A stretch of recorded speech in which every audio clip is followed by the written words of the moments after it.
Bonjour à tous et bienvenue dans ce Morning Bull Live. On est le 21 mars 2025 et je suis de retour. Vous voyez, je suis de nouveau à la maison. Alors plus de lac derrière, plus de grande luminosité bleue, mais je suis à la maison. Enfin, pas encore vraiment de retour parce que entre l'avion, les bagages, les joies du retour à la maison, le ménage et l'économie américaine qui se dégrade, je suis pas encore là à 100%, mais ça sera le cas demain pour le Swiss Bliss. En attendant, maintenant que la Fed est passée et que l'on a décidé de se concentrer sur la quadruple échéance de ce troisième vendredi de mars, on va pouvoir commencer à réfléchir à la suite des événements et peut-être commencer à se demander ce que la Fed peut faire et comment elle pourrait faire très mal à Donald Trump en lui faisant finalement assez plaisir, et c'est autour de ça que ma vidéo du jour sera articulée. Mais je veux aussi devoir vous parler d'économie qui ralentit, d'investisseurs qui doutent et de sorcières qui nous tournent autour.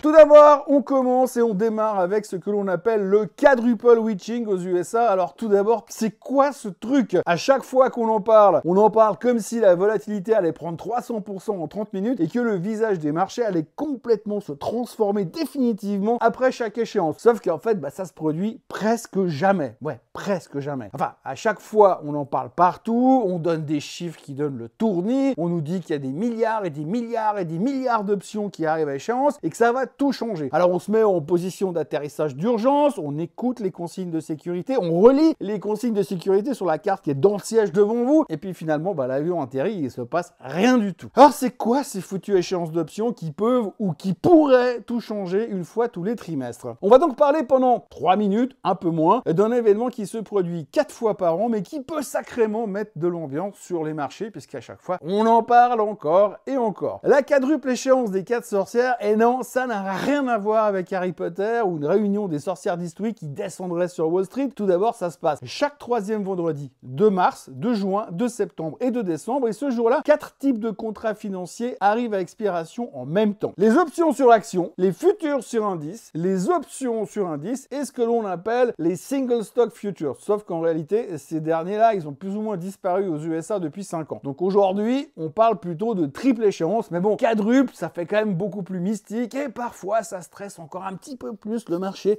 Eh oui, faut bien jouer à se faire peur. En clair, c'est une journée où des tonnes et des tonnes de produits dérivés vont arriver à échéance, ou vont expirer comme on dit, ou mourir de leur belle mort, et ça a le pouvoir de faire remuer certains portefeuilles, même si ça n'est pas toujours le cas. Alors pourquoi ça bouge autant? Parce que quand les produits expirent, quand ils arrivent à échéance, il faut relayer les positions. C'est-à-dire que fermer celles qui arrivent à échéance en ce moment, ce vendredi, et en rouvrir d'autres sur l'échéance suivante si nécessaire. Et ça fait exploser le volume des options, mais également des actions, et en général, surtout dans la dernière heure de cotation. Dernière heure qu'on appelle carrément la witching hour, l'heure des sorcières. Alors, ce qu'il faut bien comprendre, c'est que les options in the money, dans la monnaie en français, sont automatiquement exercées. Les market makers, eux, doivent ajuster leur position, leur couverture. Donc, d'un coup, ils se retrouvent avec des positions qui ne sont plus neutres. En gros, eh bien, ceux qui ont vendu des options aux investisseurs doivent ajuster leur position pour ne pas se retrouver exposés au mouvement de marché. Et concrètement, ça veut dire qu'ils achètent ou qu'ils vendent des actions ou des futurs en masse pour neutraliser le risque,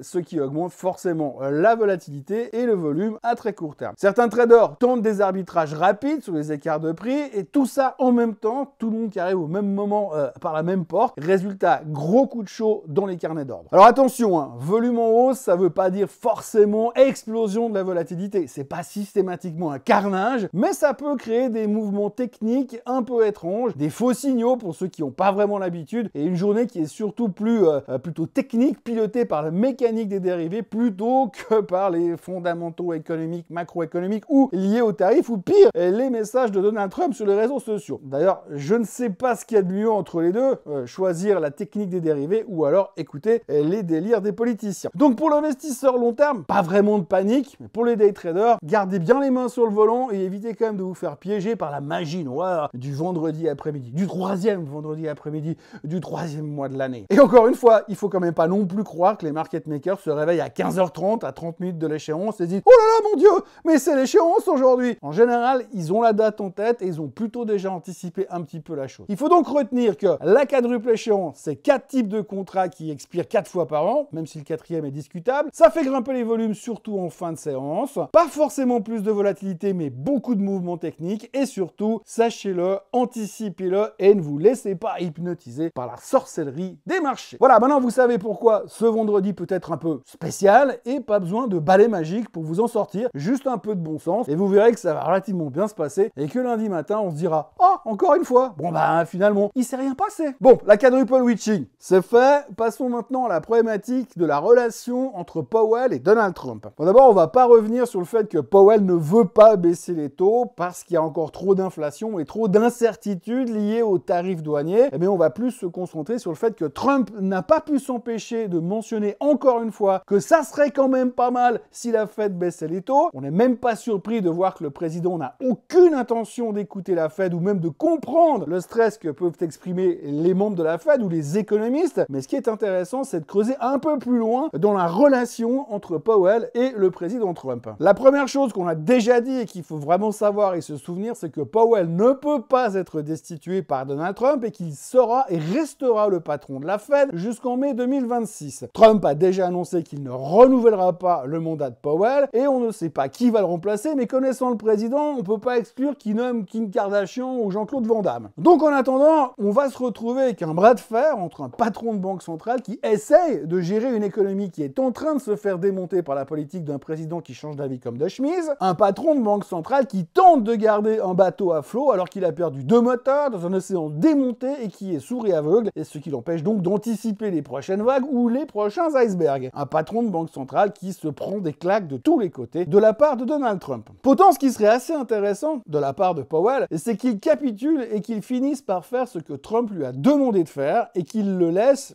excusez-moi du terme, se démerder avec les conséquences. Si on décrypte un petit peu la chose, Trump est un excellent vendeur de savonnette, mais pas forcément un prix Nobel d'économie. Il fait pression pour que la Fed baisse les taux à court terme, sauf que c'est exactement ce que l'économie américaine ne devrait pas faire au vu des tensions inflationnistes. Depuis qu'il a repris les commandes à la fin du mois de janvier, l'économie réelle commence à tousser sévèrement. Tout d'abord, la confiance des CEO est en train de s'effondrer, le moral des consommateurs est en train de plonger, et on l'a vu encore hier, une fois de plus, des sociétés qui sont des baromètres de l'économie continuaient de se méfier de l'avenir. On l'a vu avec FedEx qui se montre prudent pour les prochains mois, ou encore avec Nike qui voit quand même ses ventes ralentir un petit peu. Soudainement, les baskets à $500 ne sont plus aussi fashionable qu'à l'époque. En gros, on peut pas se le cacher plus longtemps. L'économie est en train de ralentir. La question est bien sûr de savoir où est-ce qu'elle s'arrêtera dans son ralentissement. Est-ce qu'elle va s'arrêter, se stopper et rentrer en récession, ou si elle va commencer à redémarrer à un certain moment? C'est la grande question. Mais l'économie, elle ralentit. Pendant ce temps, les taux longs, comme le 10 ans américain, ou les taux des prêts immobiliers repartent gentiment à la hausse. Et ça, Trump, il en veut pas. Son baisse de taux, les déficits explosent, le marché immobilier reste figé. Il a d'ailleurs atteint des niveaux quasiment inaccessibles pour la classe moyenne et il continue de monter, pour autant qu'il reste une classe moyenne aux États-Unis. Et les collègues républicains de Donald Trump galèrent pour se faire réélire dans cet environnement. Et vous savez ce que c'est l'ironie dans tout ça? C'est que certains pensent que c'est une baisse de taux de la Fed en septembre dernier qui aurait enterré définitivement les espoirs de Kamala Harris et relancer Donald Trump. Donc on peut se dire, et si Powell voulait refaire le même coup et puis tirer un grand coup de pied dans les genoux de Trump, eh bien il n'aurait qu'à tout simplement suivre les consignes du président. Bref, la vraie question aujourd'hui, c'est est-ce que la Fed va rester indépendante ou est-ce qu'on est en train d'assister à un match retour politique monumental à coup de taux d'intérêt? Mais une chose est certaine, si Powell commence à obéir à Trump, le président pourrait se retrouver avec une situation qui se retournerait assez violemment contre lui. Après, on peut aussi noter, et on doit noter, qu'il n'est pas complètement responsable de la situation. On parle de Donald Trump. Cependant, en général, si l'investisseur a la mémoire d'un poisson rouge, pour ce qui est de la mémoire de l'électeur, c'est encore pire. Aujourd'hui, nous allons donc nous concentrer sur le sujet des échéances d'options. On va aussi devoir parler de plus en plus des sociétés qui préviennent que l'avenir,